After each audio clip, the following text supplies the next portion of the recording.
ฮัลโหลแม่สงครามมาแล้วนะครับค่ะเดี๋ยวพี่น้องค่ะมาเดี๋ยวด้วยทำเสาหินแม่สายในขนมนะครับทำเสาหินนะครับเนาะทางในผมก็ได้มีทำนะครับอันนั้นก็จะเป็นทางบนนะครับวันนี้ก็จะมา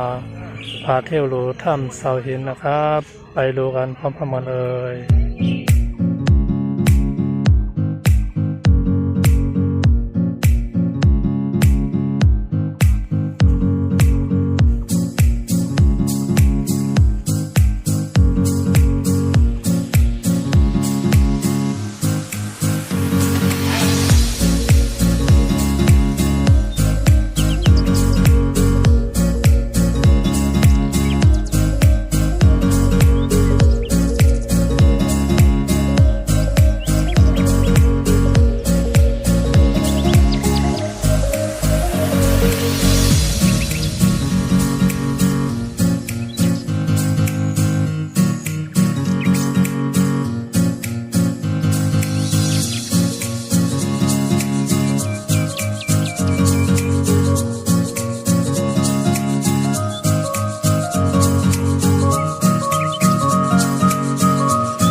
อันนี้ก็จะเป็นนักเขานะครับเนาะเขากับน้องนะครับ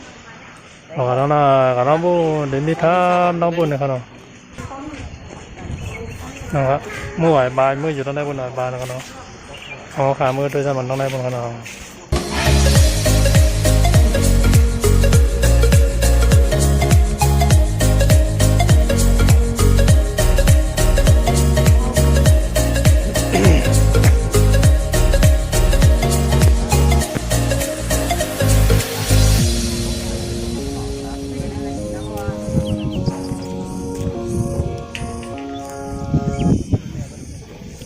ดังปุ่นก็ได้เป็นขุนนำนางนอนนะครับขุนนำนางนอนในคันนี้นะครับเป็นร้อยต้องนั้นก็ได้เป็นร้อยลิงที่อยู่ลิงนะครับรวมกัดเย็นดีนะครับอากาศเย็นดีมากทางนู้นก็ขุนนำนางนอนนะครับฮัลโหลไหวปะจะลงถ่ายแล้วเจ้าถ่ายแล้วไหวปะครับไหวปะจะลงอ๋อเฮ้ยโอ้โห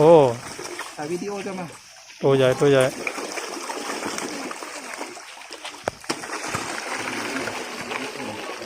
ชี่ยวสูงเวลาหนตุสุขีตาหนตุอัปยาปัจจาหนตุโอ้โหฮัลโหลปลาน้ำครับ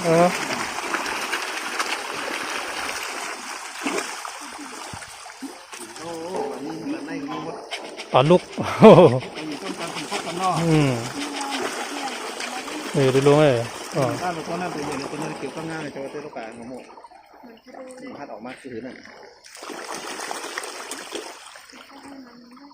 ไปนู่นแล้วนั่นน่ะตัวนั้นน่ะใหญ่เลยตัวนั้นน่ะตัวเนี้ยโอ้ไอ้กูรู้ว่ะอันนั้นพันมันขึ้นมาโอ้โยอย่าดูลงอะไรครับดูพบกันแน่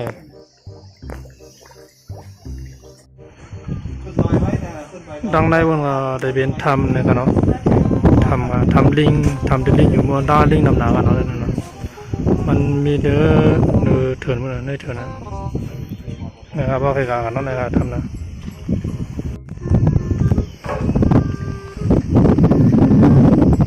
มือตุ้ยต้องน้อยค่ะไปดูข้างในกันว่าจะเป็นยังไงอากาศเย็นดีมากอากาศเย็นมากดูดิข้างในนี้ก็จะมีลิงอยู่นะตอนเมื่อก่อนจะมีลิงเยอะมากเลยเหมือนด้านไหนเด่นไม่ลิงนำหนักเนาะเหมือนได้ลิงเด่นบอมเบียนะครับเขาเด่นพัดลงมากครับเขาเด่นก็อยู่ต้องดูแลบนเขาเนาะนะครับเขามากก็เดี๋ยวเป็นถ้ำนะครับเนาะนะครับมาอยู่ด้านในด้วยกันแล้วก็ จะเป็นร้อยนะครับข้างบนก็เป็นร้อยน้ำนั่งนอนนะครับหางมันนอนนะครับเนาะทางนู้นก็จะเป็นคนน้ำนั่งนอนนะครับอันนี้ที่เรามานี่ครับนี่ครับด้านข้างล่างกันครับแล้วก็ขายนะครับจ้ากันทางด้านในครับ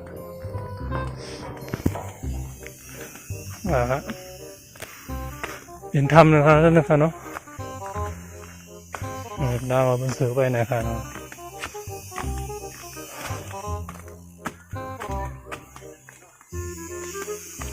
ในดินในหมดดาวลิงเคยมาอยู่นะนี่นะ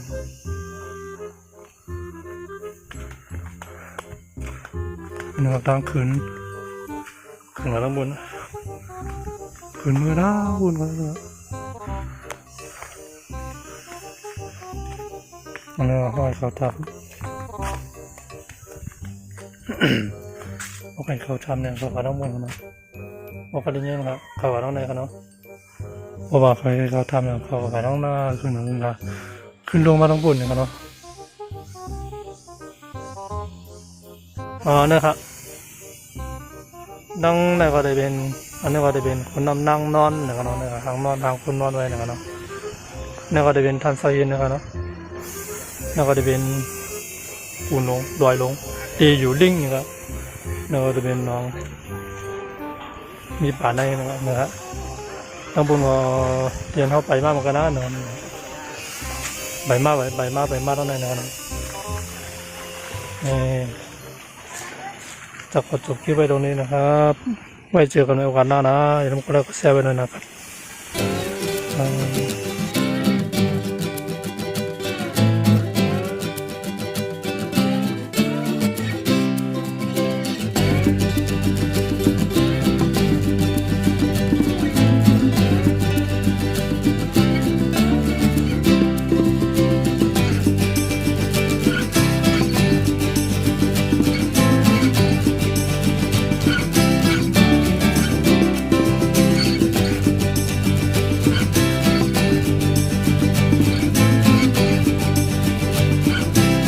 ฮัลโหล ในสงขลา ตั้งแต่ก็กำลังเอาขาดที่ขาดด้วยนั่นนะครับบนน้มีทำน้อยนะวะทำบ่อนะวะ อโลมิงกะลาบา กันเนี่ยเอากาต้องไหนครับมาครับเขาขาต้องกันครับบนน้กันขาหมดนะไม่ใช่ว่าเหมือนกันนะมันก็ได้ว่าเดี๋ยวจบคลิปว่าเดี๋ยวให้สุดคลิปว่าเดี๋ยวให้จบวิดีโอเนี่ยกันเนี่ยให้ว่าเดี๋ยวสุดแล้วนะครับไปสุดแล้วมาต่อทั้งนะครับกาต้องมันนั่นนะครับมันจะมีทำครับเนาะจะมีทำหน่อยทำอ่อนข้างในเป็นทำรวงมันเข้ากาต้องมันครับในด้านในก็เดียนเท่าด้วยกับมันกันนะนะมาต่อทางนี้ครับเนาะต้องกันเนี่ยคนน้ำตาลครับเนี่ยครับเนี่ยเป็นคนอ่อนคนทุนน้ำแต่แค่บางอย่างเนี่ยครับเจ้ามังครับเจ้ามังดูไรขาเนาะ เราทำด้วยนะ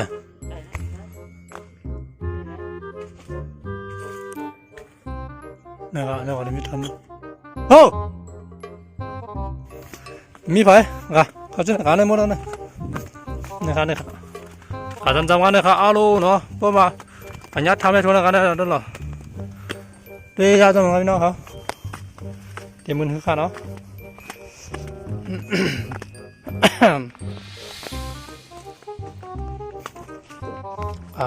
ประมาณนี้นะประมาณนี้เลยหนูยิบดีๆครับนะพวกนั้นผมยิบดีๆตัวขาในน้ำดำเอานะครับนี่ยิบมันก็เอาพงไถ่ไว้ขนาดเนาะเพราะว่า เอาพวกตกน้ำไปแล้วข้อมูลได้หายหมดแล้วครับข้อมูลมีในพวกได้หายหมดนะครับได้เปลี่ยนเส้นทางเลยครับที่ขนาดโดยยาวจอมกันขนาดนะครับทำหน่อยโอ้ตอนนี้มีทางทำหมดแล้วนั่นหน่อยถึงยาวครับเลยถึงยาวครับนะครับบทตัวยาวๆเราได้หันนำครับ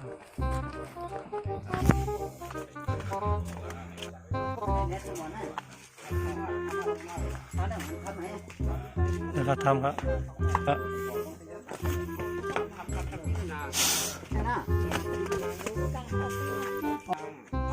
ฮะ สุดเสียงแล้วครับ กะขาเดินตรงบนเลย เสียงตั้งแล้วครับ ขาเดินบนเลย ไปยัง ขาเดินบนเลยน้องตะไลอยู่เลยเนี่ยน้องตะไลเนี่ยใครนั่งก่อนเนี่ย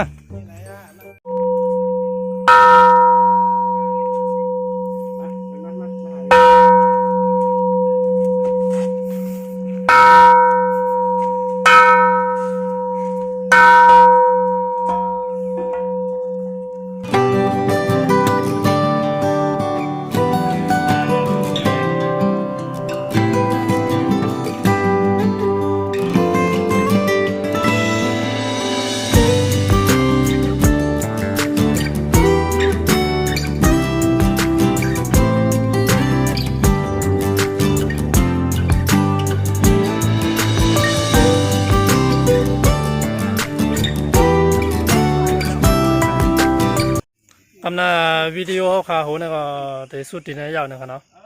ได้สุดที่เดียวครับเนี่ยนะจังไงทุกวันแทงใหม่วิดีโอโหนานะครับเนาะอย่าลืมกดไลค์กดแชร์และกดติ๊กซับสไครต์ยกหูมีมือปันนำค่ะพี่น้องเขาคนมาด้วยเขาดังเสียงครับเนาะบายไปงานทางคลิปวิดีโอโหนาเนี่ยครับเนาะบายค่ะ